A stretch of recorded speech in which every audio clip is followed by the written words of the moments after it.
Looking at specific shifts in verb tense for Mr. Orr's Flip Classroom for Grammar. While it's appropriate to shift from one tense to another in one work, limit this as may confuse the reader. Try not to move back and forth from past to present or future if you can help it. Stay within past, present, or future to maintain consistency and clarity. For example, some writers and teachers will promote the use of the narrative present when you're telling a story. Even the whole thing, even if it's something that happened in your life in the past, you tell the whole story like it's happening now, presently. Whereas many teachers will also instruct their students, if they're writing about a book that's already been published or events that have already taken place, the whole thing gets written in the past tense, no matter how recently you read it, or whether there's anything still ongoing. The whole thing took place in the past, so all the writing goes in the past. Try not to move back and forth. However, if you must change between past, present, and future, one of the best ways to help your reader is to start a new paragraph or a new section. You might even have a heading that indicates this to provide extra clarity for the reader.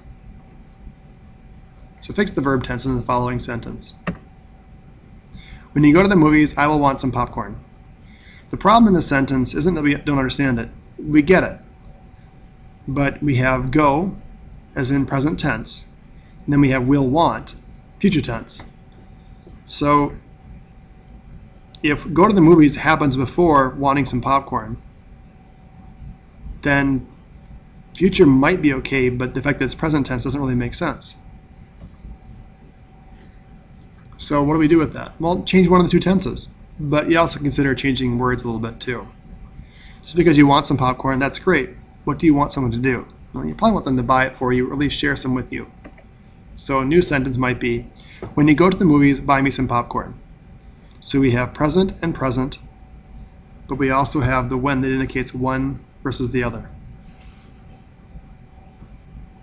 For your practice for this particular lesson, take your time to make sure. You might even have to read these out loud to see if something sounds right or makes sense to you. Again, what sounds right isn't necessarily what is correct, but it might be what sounds familiar to you. Your intuition isn't necessarily wrong, so stay with it. Just use it effectively. And if you can learn to speak kind of inside your head, even better.